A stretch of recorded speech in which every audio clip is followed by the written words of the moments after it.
d'avoir deux invités de Paris, par exemple Pascal Rousseau, qui est professeur pour l'art contemporain à Sorbonne Panthéon à Paris, et notre invité, artiste Fabrice Hubert, qui est là, qui vient de la Vendée et qui a passé quelques jours à Toul. Je crois que ça t'a pas fait trop mal, mais c'est très reposant. Je vais juste présenter Pascal Rousseau, qui est donc professeur, et sa spécialité est l'avant-garde historique, les débuts de l'abstraction et des liens entre visionnaire, science et technologie dans la culture contemporaine du 19e et 20e siècle. Et il a travaillé beaucoup en Suisse. Je sais qu'il était intervenant à Lausanne, il a fait une exposition en 24 au Musée d'art et d'histoire à Genève sur l'archéologie fluide avec Tony Oxler. C'est ça, c'est un dialogue sur les collections, une invitation du directeur du musée à dialoguer avec les collections. Et je l'ai fait en fait non pas avec les collections, mais avec l'ancien directeur. C'est un archéologue. Un archéologue assez unique. Et bien sûr, donc, des expositions très renommées comme l'exposition de Robert Delaunay, de l'impressionnisme à l'abstraction au Centre Pompidou, et aux origines de l'abstraction au musée d'Orsay. Et je sais que tu as bien travaillé sur les résurgences de l'hypnose dans l'art. Ça, c'est un peu ton thème qui t'intéresse, et tu prépares une exposition magnifique sur l'artiste suédoise qui me tient à cœur, Emma Klint, au Grand Palais. C'est le 6 mai, je crois, l'ouverture. C'est ça, oui. C'est dans très date, donc tout l'été, de 6 mai au 30 août, une première grande exposition d'Emma Klint, une artiste suédoise qui a été réhabilitée, mais assez récemment, en particulier depuis une exposition Guggenheim qui a beaucoup fait parler d'elle. Et donc on la verra à Paris avec les peintures du Temple, c'est-à-dire une œuvre vraiment invraisemblable des années 1906-1915 où elle invente l'abstraction avec d'autres. Et la même Emma sera aussi présente. Voilà. Je voulais dire, c'est un scoop. Je sais que Fanny, ma collègue bien aimée du Kunstmuseum de Lucerne, va faire une exposition avec toi en 27. Ce sera en été? En été. Donc on a un grand plaisir de venir plus près. Une fantaisie. Une fantaisie. Je sais bien sûr que vous êtes des grands amis et que tu suis le travail de Fabrice depuis longtemps. Et je suis son travail aussi. Hein. Ah, c'est bien. Vous êtes toujours en échange, et donc c'est un grand plaisir de t'avoir ici aujourd'hui ce matin. Et Fabrice, toi qui es notre artiste qu'on partage avec le Kunstmuseum de Tourgovie, c'est une expo en 2 volets, la deuxième partie sera dans une semaine, donc le vernissage. Et chez nous, tu as choisi le thème de l'artiste agriculteur, qui est un témoignage ou bien aussi un hommage aux agriculteurs de la région, que nous avons énormément d'agriculteurs qui se donnent la peine de travailler avec les fonctions biologiques et qui préparent la terre comme tu aimes aussi, comme tu fais chez toi, dans la vallée. Et je sais que le mot Landwirtschaft, qu'on dit en allemand, c'est pas ton travail, le Landwirtschaft, donc c'est l'exploitation de la terre, c'est pas ça que tu fais, toi, tu es vraiment un cultivateur de la terre, et c'est pour ça qu'on préfère le mot agriculture que Landwirtschaft. Et je sais qu'on va parcourir maintenant avec Pascal dans l'exposition, on va avoir des œuvres récentes, on va avoir des œuvres sur roulette. Je me réjouis de savoir parce que là on a travaillé un petit peu, nous on s'est dit c'est vraiment l'installation classique, mais après on a eu une surprise, tout est sur roulette, et on est très contents. Pas trop dans les murs. C'est plus facile pour les techniciens, bien sûr. Et bien sûr aussi, on va aller voir à la fin, peut-être la grande salle où tout est sur l'apprentissage. C'est vraiment ton thème. Alors je me réjouis beaucoup. Je te donne la parole, Pascal, et à toi. Merci beaucoup, Hélène. Et beaucoup de plaisir avec Pascal et Merci beaucoup. Je vais revenir sur le paysage, parce qu'on a parlé de l'agriculture, l'agriculture et autres. Donc, Fabrice, on va voir ici en fait peint des paysages, mais il a aussi créé des paysages. Donc, on va revenir à toute cette affaire, puisque en fait, tout cet environnement culturel est extrêmement lié en fait, à un grand projet dans le temps que Fabrice a mis en place depuis maintenant une quarantaine d'années, ce qui n'est pas rien, qui est celui en fait, de transformer littéralement en fait, son paysage natif. C'est le projet de la vallée sur lequel on reviendra, puisqu'on aura l'occasion effectivement d'aller voir le paysage biographique de la vallée. La vallée, c'est son territoire, enfin, surtout le territoire de ses parents, puisque ses parents étaient éleveurs de moutons, agriculteurs.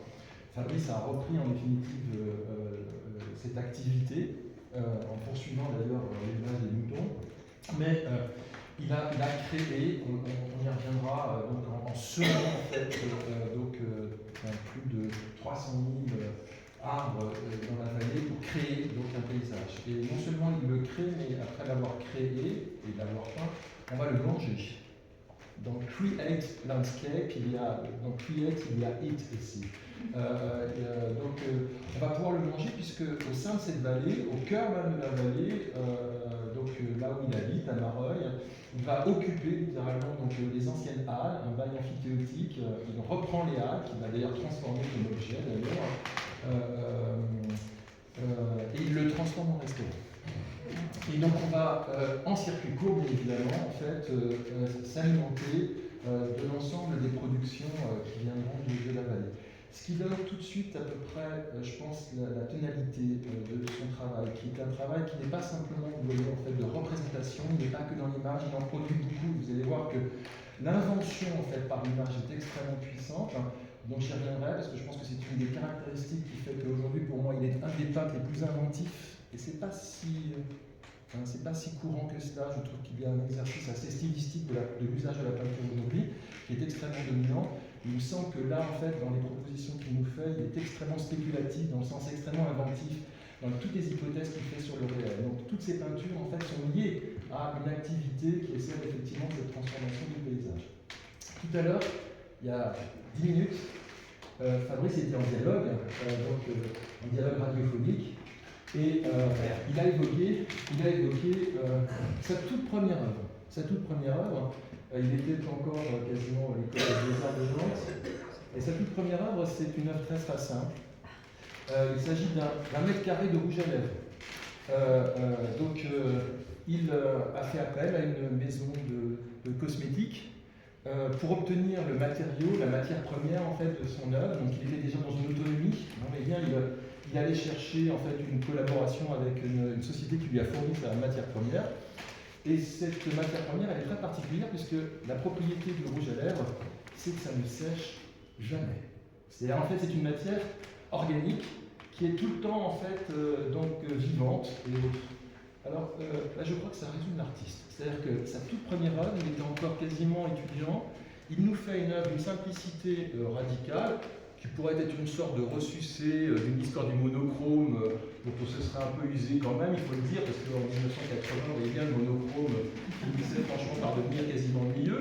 Mais lui, il en fait tout autre chose, et il en fait une chose vivante. Et c'est à l'instant là que vraiment je me suis dit, je me suis rendu compte qu'en définitive, la toute première œuvre, était une œuvre à la fois expérimentale, qui travaillait sur une histoire même du médium de la peinture, était quelque chose qui était déjà très différent, puisqu'elle inscrivait autour de quelque chose qui est central, qui est le vivant. C'est un artiste du vivant. C'est un artiste qui ne pense l'art que comme quelque chose qui a à voir avec le vivant, et la manière dont on peut aussi le transformer. Alors, on reviendra sur cette affaire parce qu'il y a une dimension qu'on pourrait qualifier d'écologie ou quelque chose de cet ordre-là. On pourrait se dire, Fabrice Hibert, avec ce projet qui a été un peu en sous-main, qui n'était pas très très connu, moi-même, je l'ai découvert très tardivement, je le connais bien l'artiste, mais il était très secret dans ce projet de construction du paysage. On ne pouvait pas y accéder. Ah oui, c'est mieux d'y aller au printemps qu'après au printemps. Non, c'est mieux d'y aller à l'automne. On n'y accédait pas. C'était un lieu un peu secret, mais qui s'est fait très, très, très progressivement.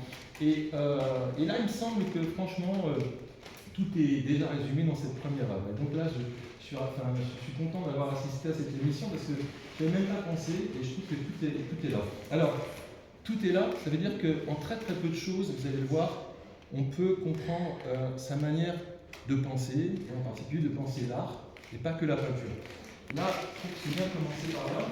Et là, je vais vous parler du tableau. Il y a 3 thèmes là, qui, je pense, résument à peu près déjà l'affaire. Donc c'est impossible, analogie et transformation. Donc il s'agit d'un tableau, vous voyez, en fait, il s'agit d'un arbre, un pommier, mais qui fait tomber des cerises. Donc évidemment une hypothèse impossible, hein, c'est-à-dire qu'un pommier ne donne pas des cerises, un pommier donne des pommes. Là, en fait, il travaille sur la question des possibilités. Donc on voit bien en fait son travail qui est des hypothèses sur le réel. Tous les tableaux, à chaque fois, ne sont que des hypothèses sur le réel, mais des hypothèses qui sont toujours, on le voit bien en fait, détournées vers, alors pas l'impossible justement, vers ce qu'il appelle l'analogie. L'analogie. Alors l'analogie, ça veut dire quoi? C'est-à-dire que la forme de la pomme est assez proche de la forme de la cerise, mais ce sont deux espèces bien évidemment différentes. Comment est-ce qu'on peut passer de l'un à l'autre? Comment est-ce qu'on transforme? On est déjà dans la transformation. Alors le terme de transformation pour moi est essentiel. Pourquoi? Parce que ça nous permet de revenir au carré rouge de tout à l'heure. C'est-à-dire que non seulement c'est un artiste qui immédiatement a mis le vivant au cœur de son œuvre, mais le vivant comme lieu de la transformation et l'art comme lieu de la transformation. Vous allez voir tout à l'heure, il y a plusieurs interventions, plusieurs modes de pratique de l'œuvre de Fabrice, et cette expo la résume aussi. Il y a le mode de la peinture, mais il y a aussi le mode de l'objet, de l'installation, et en particulier un de ces modes aura été donc ce qu'il appelle, il a même labellisé les POF, les prototypes d'objets en fonctionnement. On va en voir tout à l'heure quelques-uns. Ces prototypes d'objets en fonctionnement, ce sont des prototypes, c'est-à-dire des hypothèses de transformation du comportement. Du type, par exemple, peut-être que tu peux en parler, un des POF, c'est, il est là d'ailleurs, vous le verrez, c'est un prototype de comportement, libérer les bonsaïs. C'est un lien direct avec le projet de la vallée, puisqu'il y aura dans la vallée un jardin de bonsaïs libérés. Je peux peut-être en parler déjà. Les bonsaïs libérés, c'était en fait quand on m'avait offert des bonsaïs quand j'étais plus, voilà, il y a longtemps, et puis en fait, les bonsaïs c'est vraiment une culture, il faut vraiment s'en occuper, il faut l'entretenir, c'est très complexe tout ça. Donc au lieu de faire ça et puis de le voir mourir, là, moi j'ai essayé, j'ai décidé de le mettre dans la terre, en fait, et dans la terre, il pousse très bien. En fait, ça dépend, un ficus, ça pousse, je ne suis pas sûr que ça pousse, mais par exemple un cham ou un érable comme ici, vous le mettez dans la terre, il va très bien pousser. En fait, l'idée c'est de libérer les bonsaïs.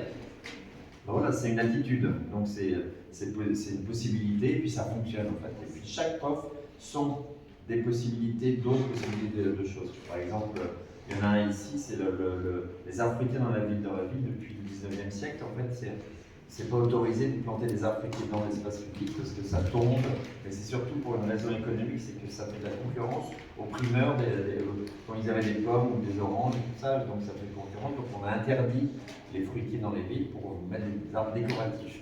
Et donc l'idée c'était de remettre des arbres fruitiers dans les villes, ce qui s'est fait d'ailleurs, moi je l'ai fait quelques fois j'avais commencé ce projet en 97 où j'avais un Munster Sculpture Project, je ne sais pas si vous connaissez, avec Caspar Koenig.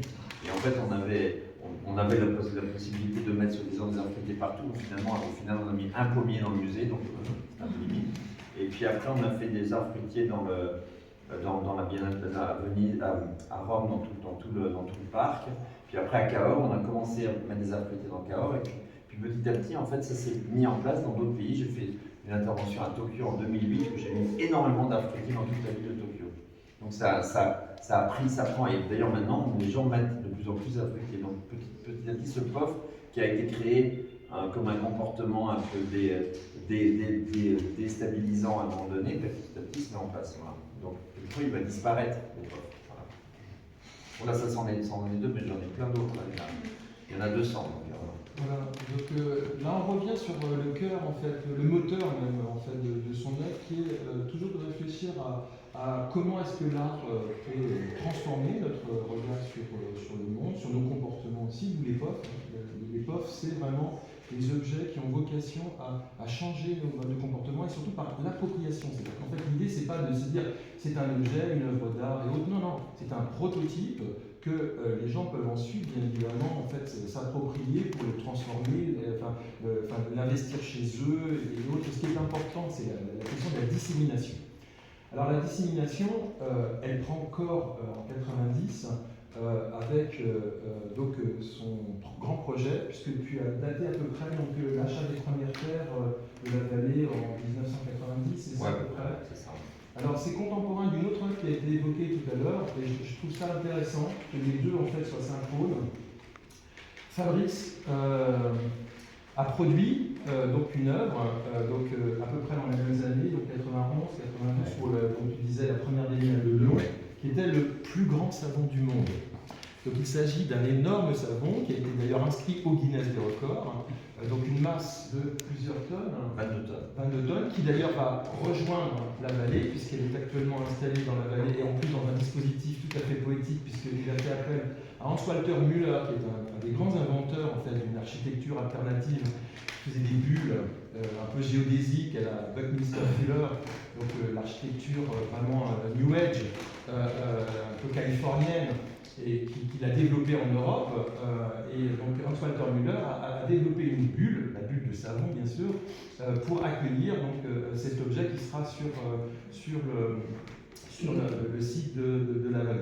Le fait que le plus gros savon du monde soit contemporain de la prise de conscience de Fabrice à pouvoir protéger non seulement le territoire de ses parents, il n'était pas propriétaire, il y avait beaucoup d'agriculture intensive, il a voulu en quelque sorte, donc, en rachetant les terres, protéger ses parents, mais aussi protéger le territoire.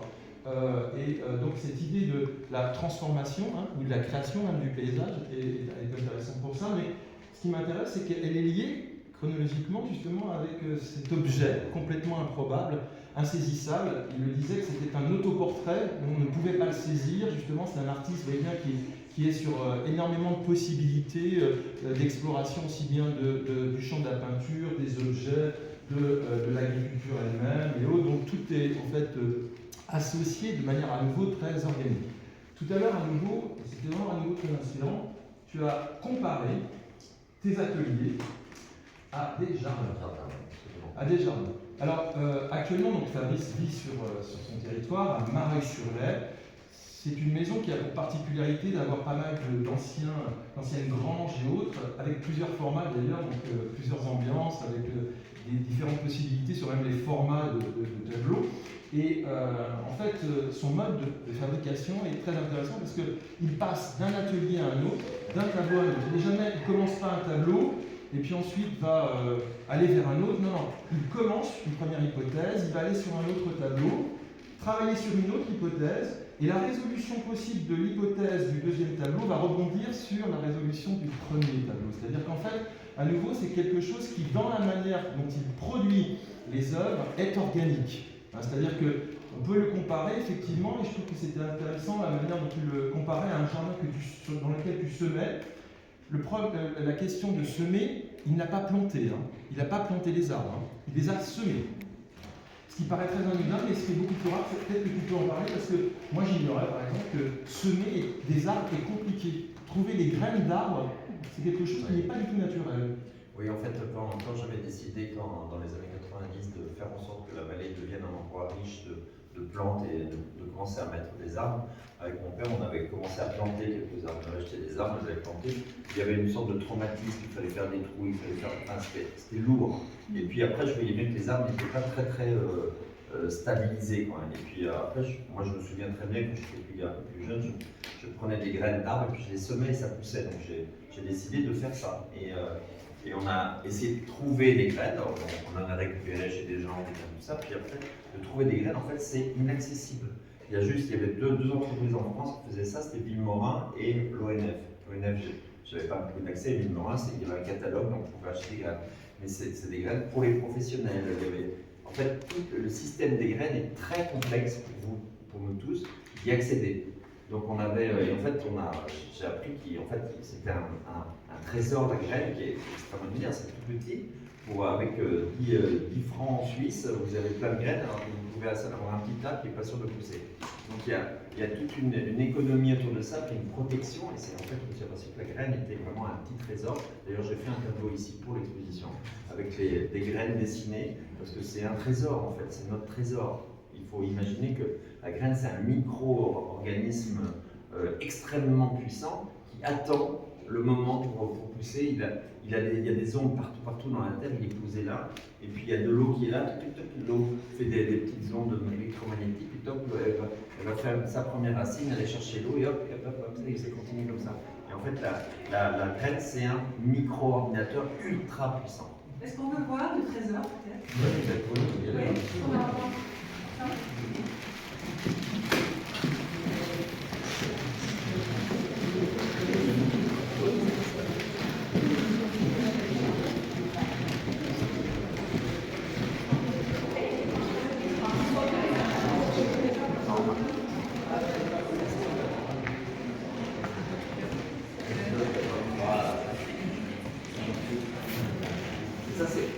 Ça, c'est pas le tableau des graines, le tableau des graines il est là-bas, mais ça c'est un tableau qui est un...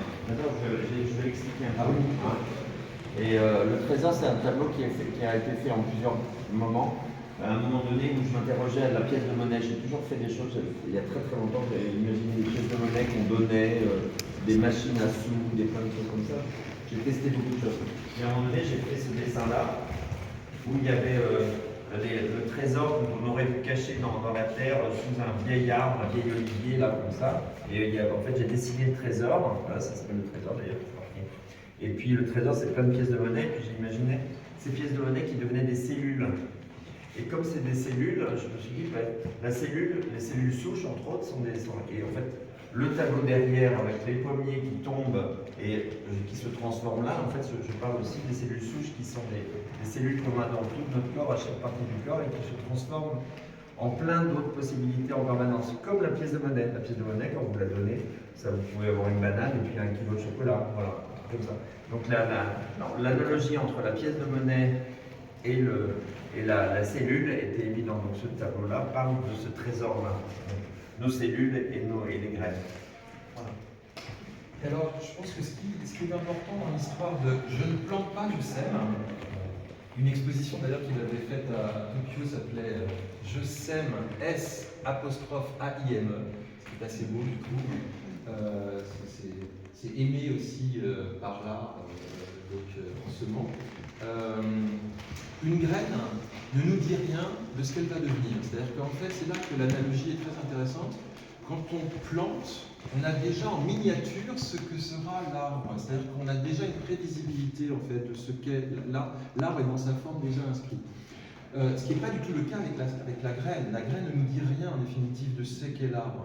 Et ça, je trouve que en termes de démarche, même conceptuelle, et je vais réutiliser beaucoup ce terme parce qu'il me semble que Fabrice est le plus grand peintre conceptuel aujourd'hui. C'est-à-dire que c'est quelqu'un qui pense la peinture comme un objet spéculatif, un objet de pensée sur le réel, sur les hypothèses. Et cette métaphore de la graine, je trouve, est intéressante parce qu'elle le résume bien. C'est-à-dire que pour lui, la graine est beaucoup plus intéressante à plein d'égards que de planter l'arbre. Pour une raison qui est celle déjà de la durabilité, et là on retrouve le côté pragmatique, empirique, c'est-à-dire qu'il sait que de semer un arbre, ça va annoncer le fait que l'arbre va beaucoup mieux résister, en particulier donc, au contexte climatique et autres, que quand on le plante, puisque en fait une graine qui réussit en fait a déjà en fait survécu en quelque sorte. Et donc, on est là dans cette durabilité, sustainability, tout ça. Voilà, en fait, la graine au départ, la première racine est très importante, c'est elle qui va stabiliser tout l'arbre, il va savoir où est-ce que ça se passe. C'est des micro racines qui vont faire que l'arbre grandit à ce moment-là, il va se déplacer à ce moment-là. Alors que si on déplace l'arbre, qui est déjà, d'ailleurs il y a un autre tableau plus loin où on explique la plantation, et en fait, quand l'arbre est planté avec la racine qu'on déplace, cette racine-là, elle est déjà abîmée, et donc il faut que l'arbre se en réinstalle dans l'endroit, donc avec sa complexité déjà, donc il est déjà fatigué. Donc il faut qu'il se remette en place, et de la graine, c'est vraiment l'objet idéal pour qu'il puisse revivre en fait. Et puis la graine, quand on voit une pomme par exemple, dans une pomme il y a une dizaine de graines, de petits pépins, chaque pépin donne un pommier différent. Donc toutes ces choses-là, c'est des choses qu'on peut pas, qu'on sait pas forcément, et c'est difficile d'imaginer que une pomme qui est là et une pomme qui est là donnera deux arbres différents. Donc tout ça, c'est pas forcément les mêmes arbres, c'est pas des clones. Tout ça, c'est la graine, ça engendre plein de possibilités, ce qui n'est pas le cas d'un arbre qu'on greffe, qu'on clone par exemple, des boutures, c'est pas pareil. C'est pour ça qu'il ne s'intéresse pas à l'espèce, c'est-à-dire en fait à la généralité en fait. Ah bah tel arbre va ressembler à tel arbre, il s'intéresse à la possibilité de la forme. Et donc en cela, je pense qu'il est très intéressant parce que c'est quelqu'un qui est obsédé par la question de non seulement l'apparition des formes, la création des formes, la transformation des formes, c'est-à-dire comment une forme peut aller vers une autre et comment il est même porté par justement cette expérimentation de la transformation. Et le fait même, vous voyez bien, enfin, je trouve que ça résume tout là. C'est-à-dire qu'il est à la fois un artiste vraiment, ce qu'on pourrait qualifier d'un artiste empirique, il est dans l'empirisme, c'est-à-dire que c'est quelqu'un qui est vraiment, il a les deux pieds sur terre, il a ce territoire qu'il va protéger, il est dans une approche, vous voyez bien, proprement écologique dans un sens, mais je vais l'appeler plutôt éco-critique, mais il est là-dedans, ça c'est clair, il est vraiment dans quelque chose de très pragmatique, mais il est aussi très spéculatif. C'est-à-dire qu'en fait, pour lui, rien n'est fixé, tout est en transformation et en fait, il doit se saisir de tout. Tout à l'heure, tu as évoqué l'idée, et ça m'a même été d'ailleurs évoqué aussi tout à l'heure dans l'entretien radiophonique, c'était l'idée du trauma. Puisque en fait, il est parti d'une réflexion en fait, qui était celle de la façon dont l'agriculture intensive traumatise donc, les espèces, la terre. Il est vraiment dans une réflexion sur l'écosystème. Ça, c'est vraiment, et il l'a fait très tôt. Hein. Vous voyez bien, puisque quand on regarde les dates, vous voyez bien, c'est pas anodin. Donc, c'est quelqu'un qui réfléchit à l'écosystème, mais qui réfléchit pas forcément dans il faut protéger. Non, il faut être dans ce qui ne sera pas le trauma. Il y a un autre POF qui n'est pas là, qui est un POF très drôle, mais qui est aussi une manière de penser aussi l'artiste comme à la fois extrêmement responsable, on parle de responsabilité de l'artiste engagé justement dans la transformation justement d'un monde qui pourrait être meilleur. On va voir tout à l'heure un tableau sur la guerre et toute son actualité, mais c'est quelqu'un qui pense en fait ces questions du rapport au monde comme ça pour toujours essayer de transformer en fait ce qui peut être négatif en positif. Donc il y a un POF que je trouve très très drôle et qui montre aussi son aspect humoristique. C'est quelqu'un qui ne se prend pas non plus, bien, il est très engagé mais il ne se prend pas non plus au sérieux. C'est un anti-traumatiseur. C'est l'anti-traumatiseur de fruits et légumes. Tu peux en parler? Oui, en fait c'est vous savez quand on met des fruits, par exemple des tomates, des pommes ou des poires, c'est très fragile. Et donc quand vous mettez dans un bac comme ça un peu dur, c'est dur et donc il s'écrase petit à petit. Et l'idée c'était de faire une peau de ça, mouler en élastomère, en silicone, mouler ça avec un produit très très complexe et archi souple, c'est des produits archi souples, de le mouler et puis le tendre comme on tend les papiers qu'on mettait sur les bols de confiture quand les gamins transparents là. Le monter comme ça, puis dès que le fruit tombe, puis comme ça. Il n'est pas traumatisé. Donc c'est un anti. En fait, j'ai fait cet objet-là avec cette idée-là, puis après j'ai donné je préparais l'objet comme ça, puis après je donnais ça à soit le public, soit un acteur avec qui j'ai travaillé qui s'appelait Elian Lee, qui s'appelle toujours Elian Lee, et en fait je lui donnais et hop, il jouait quelque chose, un jeu autour de ça, une sorte de téléachat, entre guillemets, où il présentait le nouveau produit, l'antitraumatiseur de fruits et légumes. Et d'ailleurs depuis, on trouve un produit où justement le sol est mou comme ça, et en fait pour ne pas traumatiser les fruits et légumes. Alors ça renvoie presque à un autre moment en fait, important dans ton travail qui a été l'exposition au musée d'art moderne de Paris. Je trouve que ça te résume complètement. Alors, inviter un artiste, tu avais quel âge à l'époque? Non. 35 ans. Bon. Pas mi-carrière, mais quand même un artiste assez jeune, donc invité au musée d'art moderne de la ville de Paris, ce qui est quand même un enjeu non négligeable. Fabrice aurait très bien pu faire la démonstration de force, c'est-à-dire en fait justement montrer ses tableaux et autres. Il n'a pas décidé ça du tout. Il était dans une contre-proposition, il a fait Libermarché. Et Libermarché, c'était quoi? C'était plein de tables, on va en voir quelques-unes, sur lesquelles il installait des objets. Et ces objets, en fait, le fameux supermarché devenu Hypermarché, c'était le recensement de tous les produits, on est toujours dans l'analogie, ça ressemble à, mais ça va être autre chose, de tous les produits qui se retrouvaient dans sa peinture. C'est-à-dire qu'en fait, il concentrait en fait toutes ses hypothèses sur le réel, mais de la peinture, mais sans la peinture. Et je trouve que c'était une démarche extrêmement intéressante. Tout à l'heure, il disait, en fait, moi, ce qui m'amusait, c'était toujours d'être un peu à côté. C'est-à-dire qu'il est arrivé à un moment, c'est-à-dire les années 80, vous savez, c'est le moment après l'usure peut-être de l'art conceptuel et de sa dimension un peu sèche, le retour à la peinture. Autour de lui, il y avait Philippe Cognier, des gens comme ça qui étaient dans le retour à la Garbous, bien sûr. Donc il était dans la peinture. Il aurait très bien pu, en termes de stratégie, donc utiliser la vitrine institutionnelle qui était le musée d'art moderne de la ville de Paris, parce que pour lui, en termes de carrière, vous le voyez bien, c'était pas négligeable.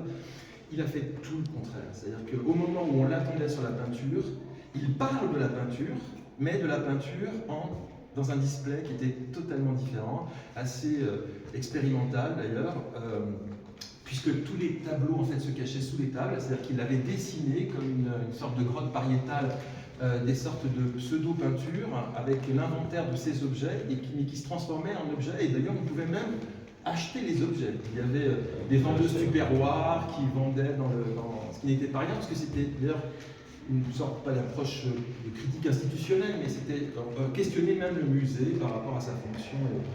Et je trouve que ça donne à la fois, justement, sa démarche qui est une démarche qui est toujours, vous voyez bien, un petit peu décalée, il est là, pas forcément où on l'attend, et quand on fait tout le bilan rétrospectif, parce que maintenant ça fait quand même quelques années que je travaille, et de manière toujours assez intensive, eh bien on s'aperçoit de toute cette construction qui est quand même, me semble-t-il, extrêmement stupéfiante dans la manière dont il a articulé justement son rapport au réel, la situation de la vallée haute sur laquelle on va revenir, on va peut-être même pouvoir aller. Il est trop bavard.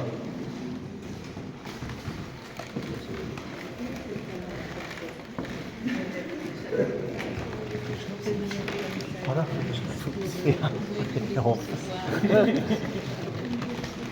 Sơn nó rất lắng. Très bien, ça peut être tellement bien.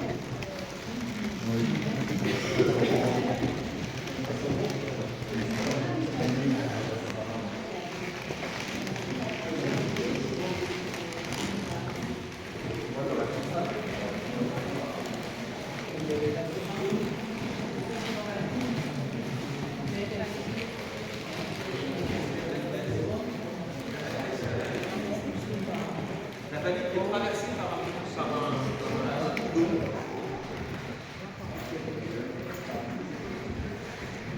Et donc vous voyez ici la forêt, là, ce sont des arbres ensemencés.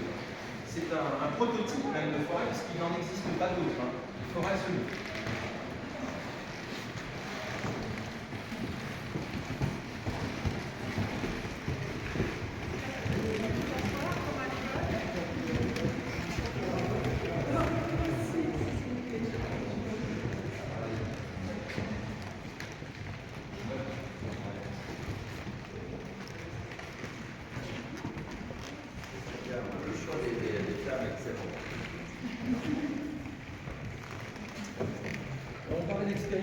L'expérimentation à la peinture, jusque dans le genre de la peinture. Donc là, je l'ai évoqué, en fait, il peint les paysages, mais vous voyez bien, en arrière-plan de cette affaire, il a d'abord créé le paysage. Avant de le peindre, il l'a créé, et à terme, d'ailleurs, on va le manger. Non seulement il crée et peint le paysage, mais il transforme, en fait, le genre même de la peinture de paysage. Et donc là, il a inventé quasiment un genre qui est celui donc, du paysage biographique. Alors, le douanier Rousseau, qui n'est pas mon gueule, était intimement convaincu qu'il avait inventé un nouveau genre, le portrait paysage. Le douanier Rousseau était convaincu qu'en mettant un personnage dans un paysage, il inventait un nouveau langage. Ce qui était assez cocasse. Je pense que ce n'est pas extrêmement nouveau, mais il était intimement convaincu d'avoir inventé donc, le portrait paysage. Alors, Fabrice Hibert n'est pas le voyer Rousseau. Il n'a pas inventé le portrait paysage, mais il a inventé le paysage biographique. C'est-à-dire comment est-ce qu'on peut muter, et on est bien à nouveau dans la transmutation, hein, c'est-à-dire qu'il y a une pomme qui devient une cerise et autres, donc là, de quoi s'agit-il? Il s'agit en fait d'un genre qui était le genre mineur, le tableau de paysage, et qui se transforme en art majeur en portrait. Alors peut-être que tu peux nous parler de...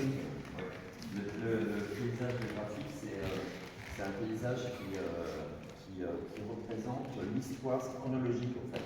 L'histoire d'une entité, qui peut être une personne ou une structure. Là, c'est le paysage graphique de mes parents, mon père et ma mère. Et donc, c'était de gauche à droite. L'idée, c'était le moment où ils se sont rencontrés, là, ici. Alors, il y a deux repères. J'ai fait noir et blanc là, parce qu'en fait, il y a des images noir et blanc. Je me souviens de l'époque où il y avait des images noir et blanc. Mon père habitait dans une maison où il y avait un grand bain, et ma mère habitait dans une maison où il y avait une grande structure en métal à côté. Voilà. Et donc, ils se rencontraient pas très loin. Ils avaient 14 et 16 ans, en Solex. Et puis, ils ont eu des projets ensemble très vite. Ils étaient jeunes, ils avaient beaucoup de projets. Ils étaient dans une région où il y avait beaucoup de vaches. Et donc, ils ont décidé de faire des moutons, parce que mon père adorait les moutons. Et puis, ils ont construit une ferme avec des moutons. Et puis, les moutons, il y a eu le temps avec plein de problèmes. Petit à petit, il y a eu l'agriculture intensive qui s'est mise autour, avec les maïs, les tabacs et tout ça. Donc, les produits qui détruisaient beaucoup. Et puis, moi, je suis né là, voilà, au Boulogne-Vert.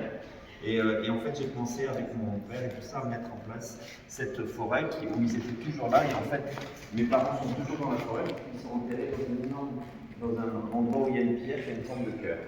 Ils ont décidé d'être enterrés là. Ils sont là. Donc voilà, c'est la fille, le paysage graphique de mes parents ici. Le paysage graphique, c'est un paysage qui n'existe pas. D'abord, c'est un paysage complètement inventé. C'est pas un paysage.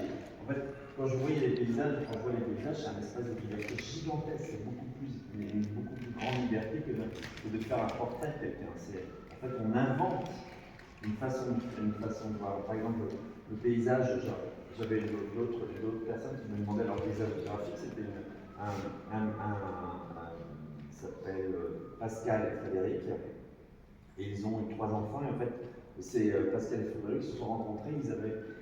Leurs parents se connaissaient. Ils se sont rencontrés, ils avaient 1 et 2 ans. Et ils ont vécu toujours ensemble. Et en fait, comment faire un paysage graphique comme ça? Donc j'ai imaginé une constellation de planètes qui se croisent. Et en fait, j'ai fait une constellation de paysage graphique de ces Pascal et Frédéric sont une constellation. En fait, avec les enfants qui partent, les petits-enfants et tout ça, qui tournent pas, qui explosent et tout ça. Voilà. Et puis là-bas, ce paysage graphique-là, c'est le paysage graphique de la vallée. C'est le paysage graphique qui va de gauche à droite. La vallée noire et blanc, ces deux-là étaient choisis pour ça, le noir et blanc au début. Et les noirs et blancs, en fait, le paysage de là, c'était vraiment un paysage pas très intéressant, avec un terrain pas très riche, avec des moutons et tout ça. Et puis petit à petit, en fait, avec toujours cette agriculture industrielle qui est là, voilà, en référence avec les maïs, et bien petit à petit, j'ai commencé à semer les graines. Et cette graine qui est autour de cette vallée, et qui est tournée autour de ce grand chêne sur lequel j'avais dessiné la lune quand j'avais 19 ans. La lune qui est... Elle est où la lune? Là, la lune. Et là, presque plus lune. Et en fait, cette vallée, les arbres ont commencé à pousser, mais ils ont tellement poussé, et d'ailleurs ça c'est des arbres, et puis là les arbres ne sont plus des arbres, c'est des colonnes d'eau. Ils ont poussé tellement qu'ils ont caché le paysage. Donc c'est un paysage en méta-paysage, parce qu'il a fabriqué le paysage qui cache l'autre paysage. Voilà. Donc c'est un ultra-paysage celui-là. C'est un paysage qui ressemble un peu à celui de la vallée, mais pas tout à fait. Voilà. Il faut parler d'information aussi, parce que dans beaucoup des tableaux que Fabrice a réalisés autour des forêts, on a fait de multiples interprétations jusqu'à faire une forêt de forêts, le jeu de mots sur forêt, les forages pétroliers. C'est-à-dire en fait vraiment la question évidemment de de la surexploitation, bien évidemment, des ressources limitées avec laquelle il joue. Mais pour lui, en fait, l'idée, c'était de voir comment est-ce qu'on peut, au contraire, renverser la crête, hein, toujours l'anti-trauma, pas le trauma, on n'est pas dans le trauma, on est toujours dans l'anti-traumatiseur. Et donc, comment transformer tout cela? Et une des manières pour lui, c'est de systématiquement penser même le naturel. On l'a vu, hein, il a commencé avec une première peinture qui était un rouge à lèvres, c'est-à-dire en fait quelque chose qui n'était pas de l'ordre du naturel, c'est quelque chose de l'ordre du cosmétique, donc de l'artificiel même. Charles Baudelaire, quand il parlait de la peinture, et quand elle lui paraissait trop séduisante, il disait mais en fait c'est comme une jeune dame ultra maquillée, une prostituée, la peinture prostituée. Lui, il en fait tout autre chose, c'est-à-dire qu'en fait c'est un élément d'artifice cosmétique, mais qu'il reverse dans le vivant, puisque la particularité de cette toile, c'est qu'elle ne sera jamais, une fois de plus, arrêtée, elle sera toujours organique, toujours vivante. Et quand on voit en fait donc ces paysages, c'est toujours ce renversement en fait à nouveau des types d'interprétations qu'on peut avoir sur le réel, c'est-à-dire que une des analogies que Fabrice a vues, c'est pas simplement les forêts pétroliers et autres avec les arbres, puisque tout cela vient évidemment du recyclage en fait des ressources, mais des codes-barres. C'est-à-dire qu'en fait, ces alignements en fait d'arbres sont des codes-barres. C'est-à-dire que en fait, pour lui, ce tableau, c'est pas simplement en fait une histoire, donc une histoire chronologique comme on l'a vu, hein, de gauche à droite, de la transformation de son paysage, déjà toujours dans l'organique et autres, mais c'est inscrire aussi cette histoire dans une information. C'est-à-dire qu'en fait, il fait un code-barre de l'histoire de son paysage.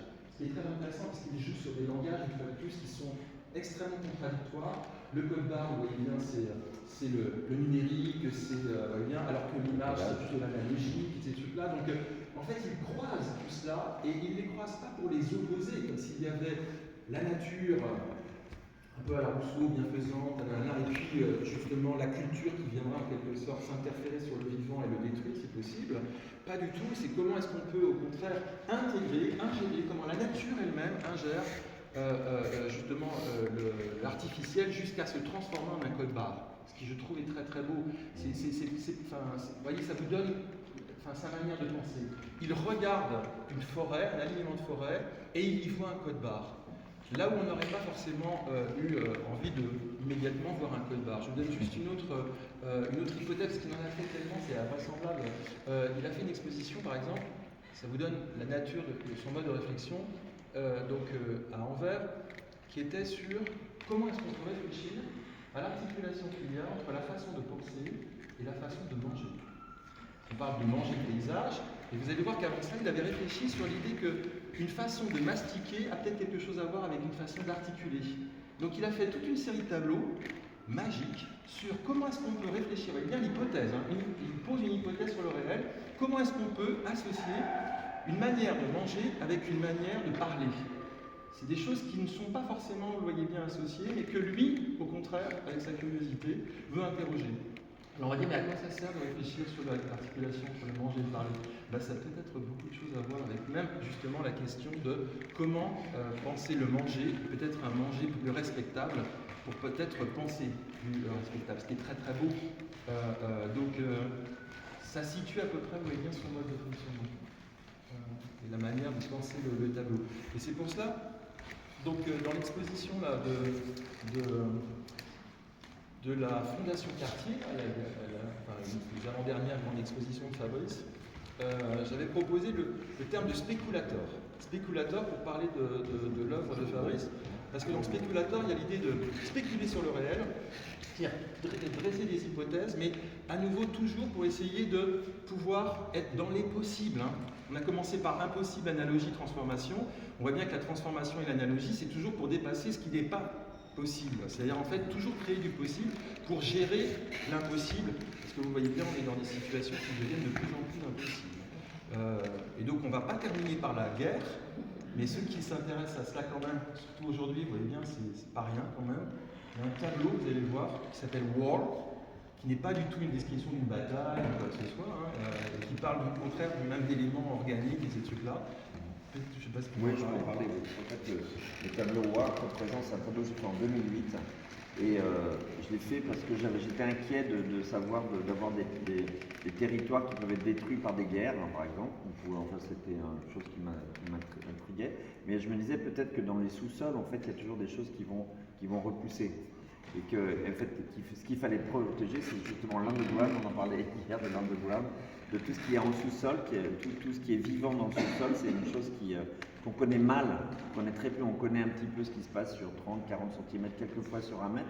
Mais on ne sait pas ce qui se passe en dessous à 10, 15 mètres en vivant et tout ça.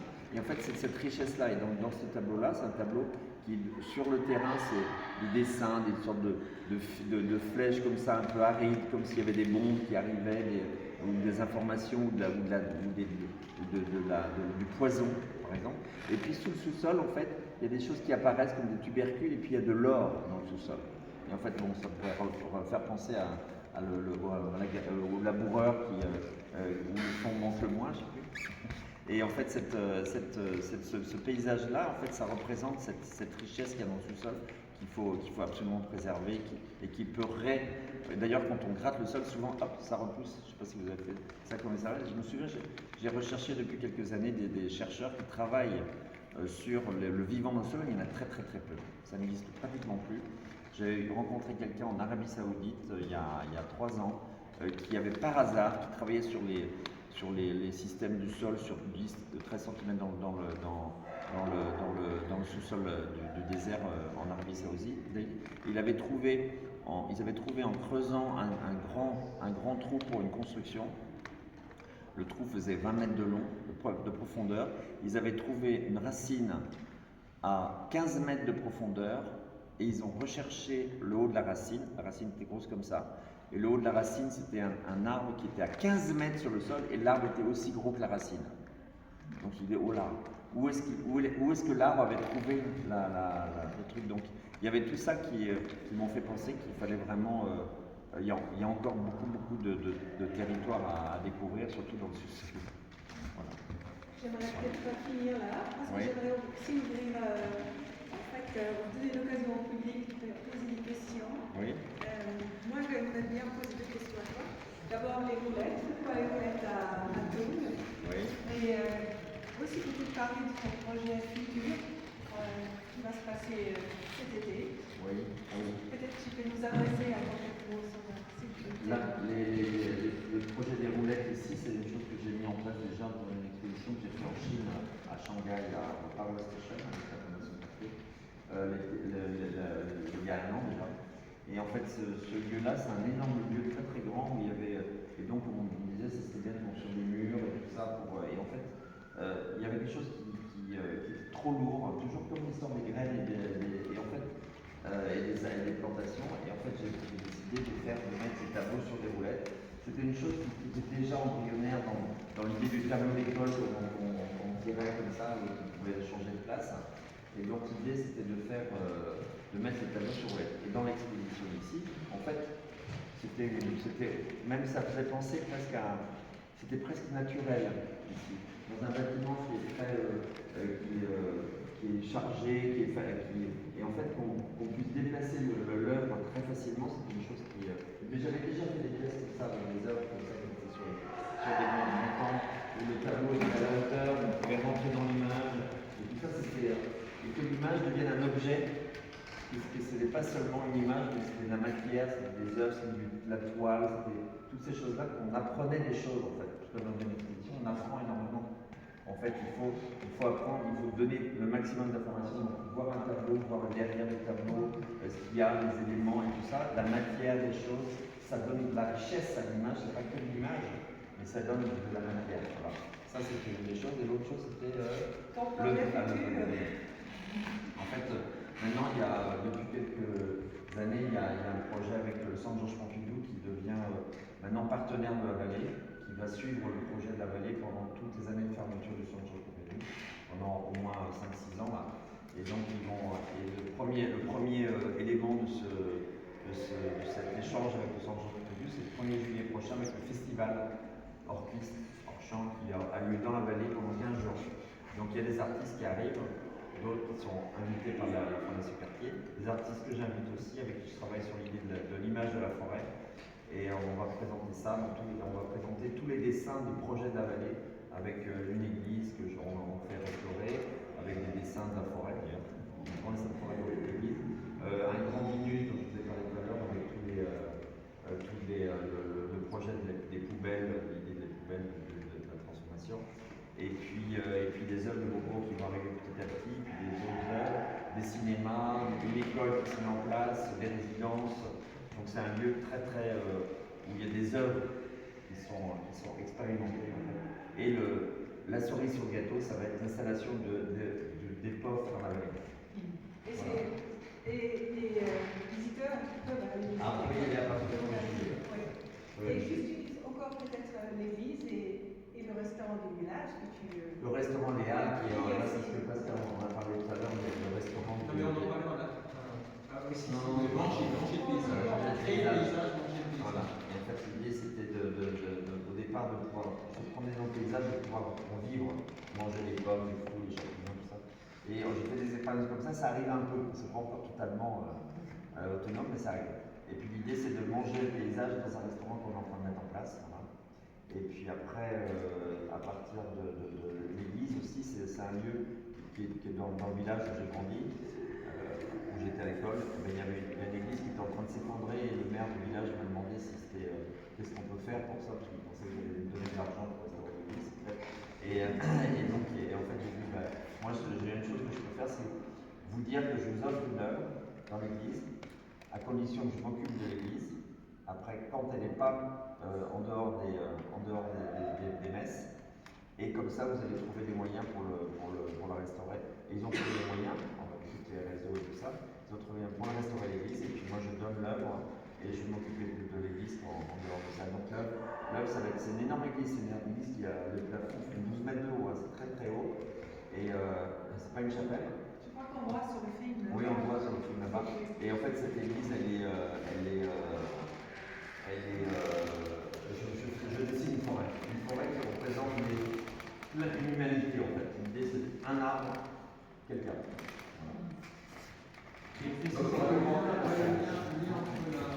Le Marchou, qui est l'ancienne halle.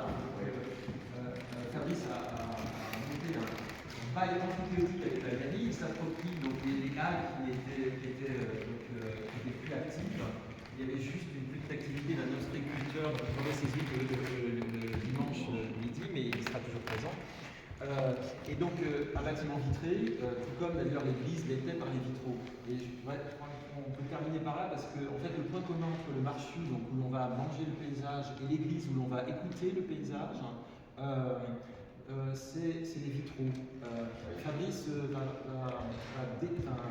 donc aménager en fait les deux lieux à partir d'une technique qu'il a lui-même mis en place, qui est une technique totalement inédite et qui en dit long sur une fois de plus par là où on a commencé, c'est-à-dire la toute première œuvre qui est dans l'organique et l'artificiel. Il a inventé un nouveau procédé de vitrail qui consiste à peindre dans le verre. Il ne peint pas le verre, il ne fait pas du vitrail traditionnel, il peint dans le verre. Ce qui est une technique très particulière qui lui est propre. Je ne sais pas si vous l'avez posé, mais. Tout le monde peut le faire, personne ne peut l'utiliser, c'est très difficile. Voilà. Donc pour l'instant, il faut vraiment avoir beaucoup de pratique pour pouvoir le faire. En fait, j'ai mis ça au point avec le Sierva à Marseille et puis développé ça avec la soie à Bâle. Et donc cette technique, c'est de peindre du verre avec d'autres verres, mais très raffinés, tout ça, très haut de gamme. Et puis l'idée, c'est quand la cuisson, en fait, ça rend un vitrail de faire 3 mètres par 2 mètres en une seule plaque, sans métal. Donc voilà, et en fait, ça fait. Vous voyez, vous voyez ma peinture, c'est une peinture qui est très légère, il y a très peu de matière dessus. Il y a une matière où on voit tout ce qu'il y a derrière. Et en fait, le vitrail, c'est exactement la même chose quand vous avez un verre dans l'espace, vous voyez tout ce qu'il y a derrière. Donc, de peindre quelque chose dans l'espace, ça veut dire que vous allez dessiner dans l'espace. Quelque chose dans le verre. Vous allez dessiner dans l'espace, donc c'est très léger, il faut vraiment travailler. Vraiment, la matière du verre, c'est très complexe. Mais là, c'est un challenge. Là, j'ai fait un test pour Vous pouvez voir ça sur le plafond du BTCA à Paris. À Paris, j'avais fait des choses pour la Fondation Vuitton aussi à Venise. Voilà. Je fais des tests comme ça et donc on va travailler là-dessus. Est-ce qu'il y a encore une question? Vous avez des questions à Fabrice? Quelque chose que vous voulez absolument savoir alors, qui repart à la volée? Quelle graine choisissez, parce que par rapport au trauma que vous mentionnez avant, pour ce bonsaï, je me souviens que les arbres entre eux s'abattent. Comment vous arrivez à poser, je ne sais pas, un mosquée à côté d'un sol, je ne sais pas. En fait, on a des graines, en fait, normalement, quand on est les gens qui plantent des arbres qui font de la monoculture, au maximum 4 espèces. Là, j'ai fait, il y a à peu près 28 espèces mélangées. Et dans les espèces, il y a autant de variétés. Donc ça monte à plusieurs centaines de variétés d'arbres. Ce qui fait que, en fait, on les mélange. On les mélange et en fait, c'est très dense. C'est très dense et en fait, la plupart des graines, vous les mettez dans la terre et elles poussent dans un an, mais elles peuvent pousser dans 10 ans aussi. Donc si tout d'un coup, là, il y a des parties, il y a des frênes, il y a beaucoup de types de frênes qui ont poussé. Et ces frênes sont en train de mourir parce qu'il y a des maladies, ça change beaucoup, il y a beaucoup de choses qui se passent dans surtout actuellement. Et en fait, là, il y a déjà des graines qui réapparaissent. Donc, il y a un mélange de choses, les arbres aussi se combattent entre eux. Ils ne sont pas forcément, c'est pas forcément gentil. Et dans les 300 000, il y en a peut-être 150 qui sont présents, et puis il y en a d'autres qui sont encore Bien sûr. qui vont arriver. Bien sûr. Bien sûr. Il y en a d'autres qui sont déjà arrivés. On continue à semer en fait. On fait maintenant que des fruitiers, que des noyaux, des pépins, tout ça. Que ça. Encore une question? Ça va aller? Alors, Merci beaucoup. je vous remercie infiniment, Pascal. J'ai été une bonne écolière à l'école, j'ai caché quelque chose pour toi. Ah, le Vérimère. Et c'est pour toi aussi, parce que je sais que tu lis beaucoup et peut-être tu as demandé à l'école. Et ça fait la spécialité de tout. Je te remercie infiniment. Non, merci. Pour ton intervention et Fabrice, bien sûr aussi. Merci infiniment d'avoir pris le temps.